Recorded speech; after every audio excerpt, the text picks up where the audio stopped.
In breaking news, the Australian car industry wants you to think it's on the front line of the battle against climate change.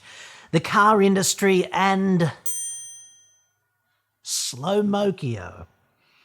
Always wanted to be a real boy, but ever the puppet. T-shirts from independent Australian journo legend Michael West. Link in the description. Quite clever.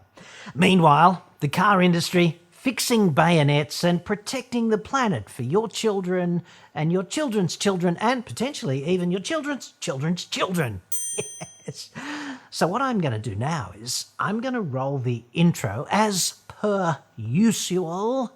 And you might want to take that opportunity to just stick a couple of fingers down your throat and purge briefly, given the dry retching potential of the story to come.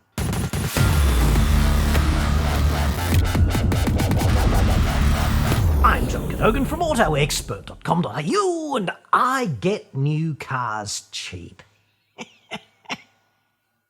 For buyers here in Australia.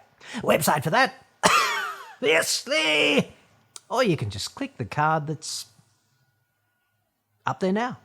Dude, like the glacé cherry on the Himalaya of horse shit produced by highly paid lobby group professionals in Canberra. One of my favourite horseshit sculpting organisations is the FCAI, the Federal Chamber of Automotive Industries, a grubby little anti-consumer car industry barrow-pushing conglomerate. Wannabe conglomerate. Gets, I don't know, $500,000 here and $750,000 there or whatever annually from each of the car importers to appear separate from them and somehow legitimate. But in reality, it's just a well-funded car industry thought bubble fart emitting chamber. Or, as they see it, the quote, peak industry organisation. So, the fart bubble lobby dudes had this brilliant idea back in about 2020, sitting around, not wearing any pants, braiding each other's hair via Zoom on lockdown. They get the intern to compile this entirely arbitrary average CO2 emissions spreadsheet, and then they dream up this brave new name for it. They call it audaciously a, quote, voluntary emissions standard. Sounds great already.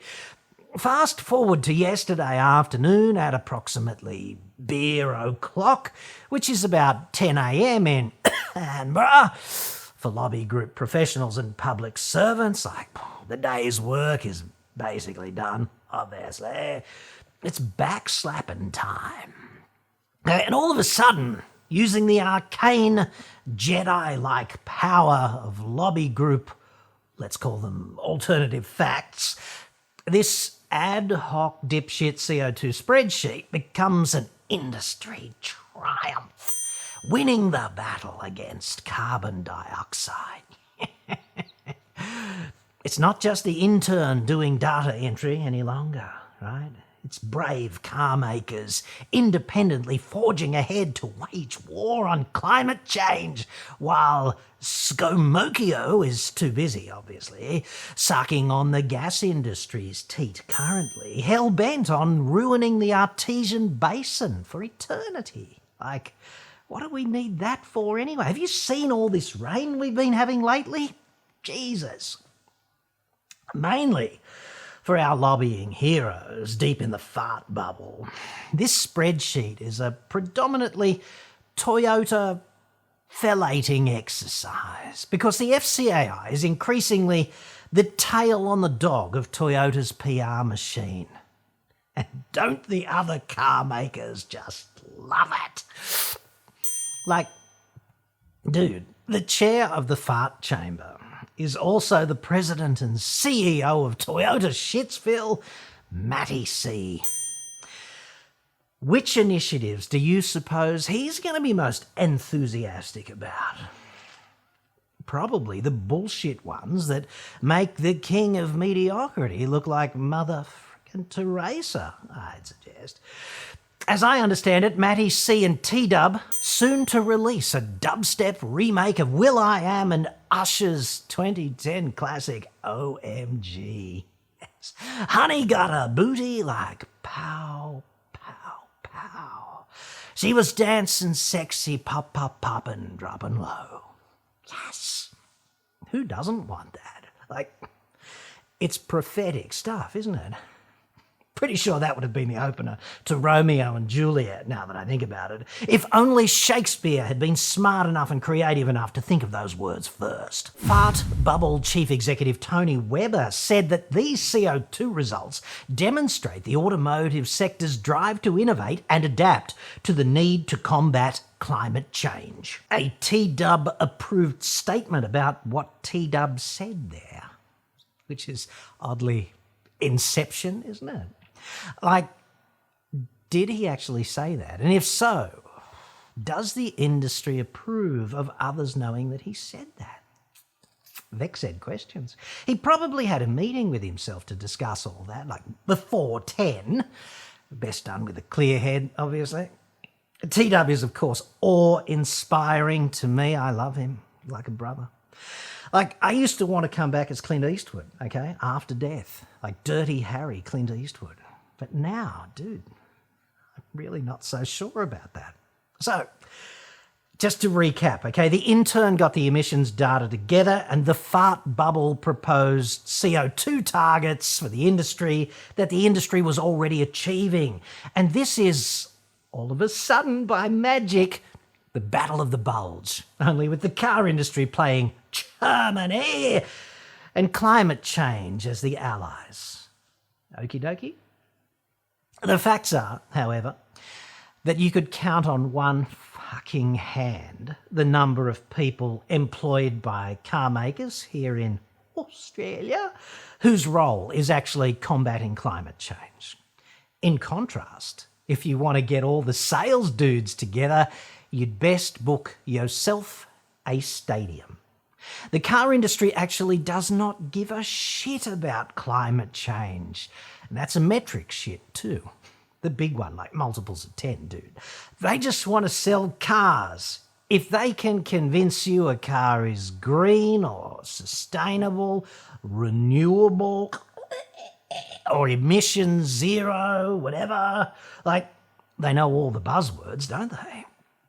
And if that rhetoric motivates you to buy a car because green, then good for them.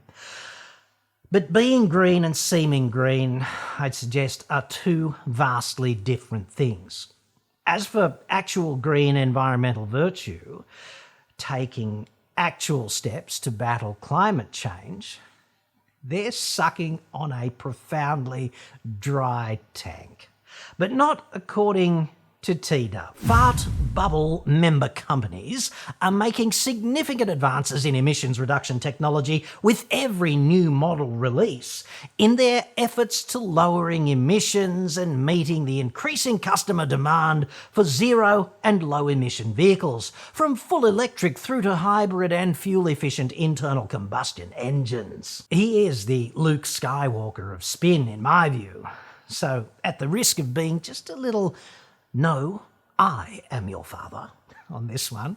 In fact, the car industry has shot itself in the dick repeatedly, every year, over and over for more than 20 years now, on the most fundamental emissions reduction technology there is. They've mothballed the most surefire, slam dunk emission slashing technology known to man. It went in a safe, dude. They threw away the key and then they dumped the safe in the Mariana friggin' Trench, which is only about 11 k's deep and up there between PNG and Japan, incidentally. And that technology would be just reducing the mass of the vehicles. The car industry is singularly disinclined to do that. Let me give you a few examples, which are hardly outliers of the overall picture. 22 years ago, back at the time of the Shitsville Olympics, when we had those stupid dryser bones, year 2000, Granny's cheap, nasty Toyota Echo was 875 kilos of breathtaking mediocrity.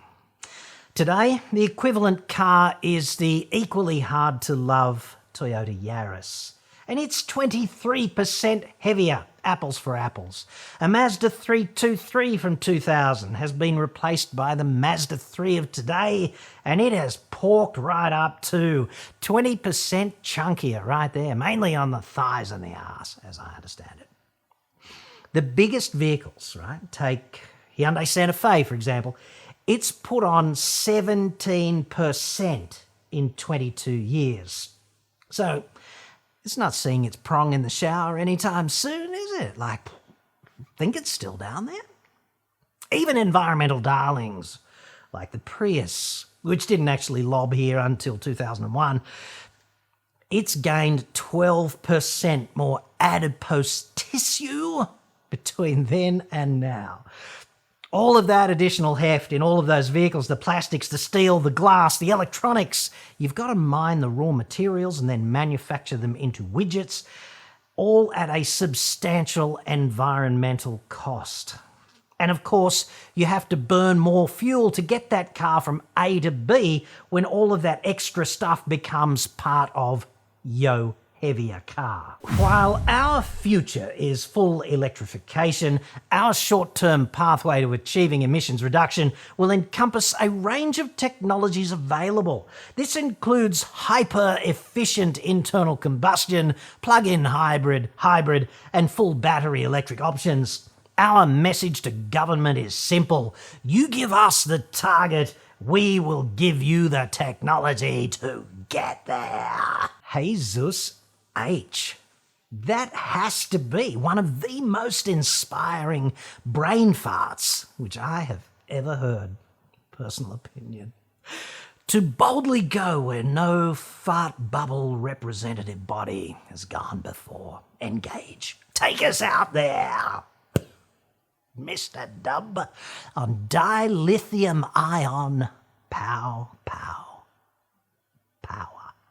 Teleport now, dude.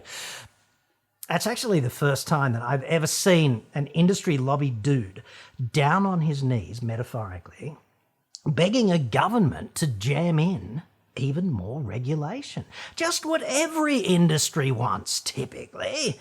More governmental intervention / meddling. I'd be lying if I told you I didn't experience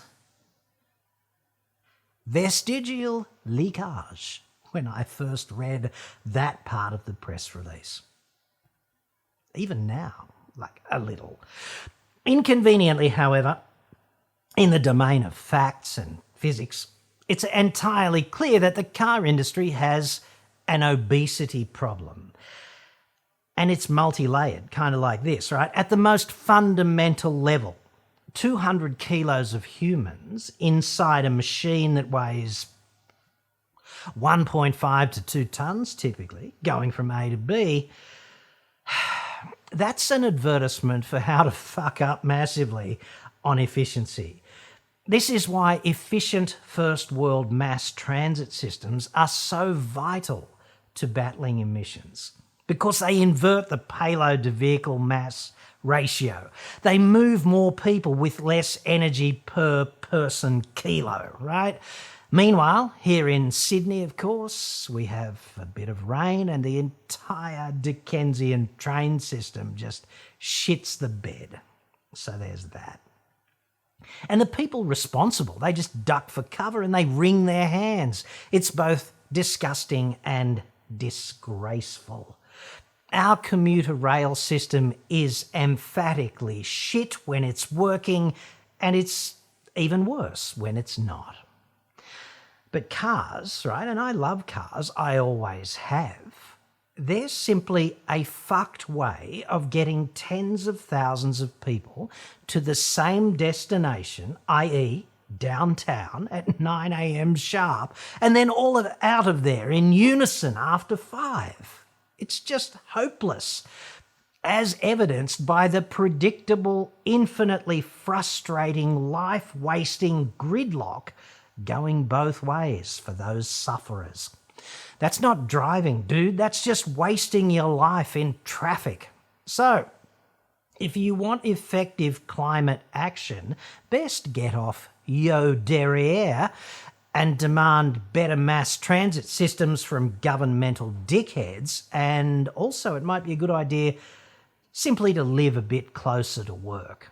Just saying. On the vehicular obesity epidemic, sure, dude, cars are safer and bigger and they've got more fruit today. Nobody's arguing the toss with that. They're definitely so much better in so many respects, and that is awesome. But let us not attempt to greenwash any of that.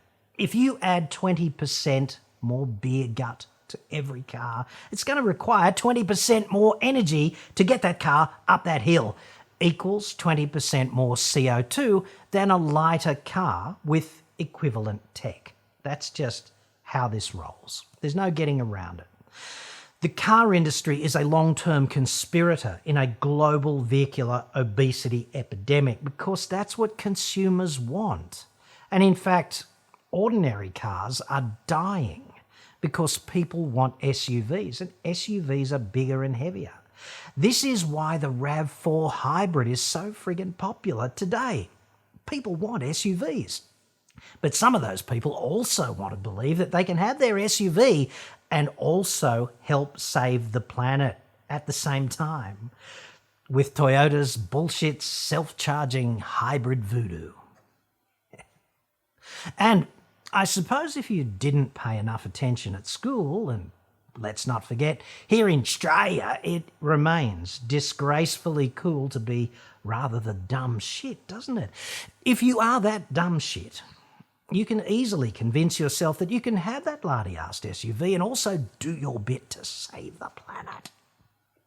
In other words, clever combustion tech is one thing. And yeah, well done there, car industry. Some proper brainiacs have kicked some real goals recently. But every additional kilo of vehicular obesity means higher emissions. It just does. Greenwashing this for the brochure is just a scientific literacy test that too many dumb shits out there fail. If senior R&D assholes at Toyota, for example, made a Prius today that weighed as much as a Prius weighed 20 years ago, it would be a much more fuel-efficient Prius. And if I were in a press conference with them, I'd also ask them to draw me a Venn diagram covering off exactly why a Yaris has to be 23% heavier than an Echo, because I don't see Granny giving a shit about that. She's just still driving to the shops 3 days a week for a quick Pims and a blue rinse or something, right, in the groceries. And let's not forget that the two most popular vehicles in this nation today are the Hilux and the Ranger, which is hardly an industry advertisement for effective climate action. Pro tip there, okay? SR5 Hilux dual cab 4x4 wanking chariot, 16.5% heavier today compared with essentially the same spec in 2000.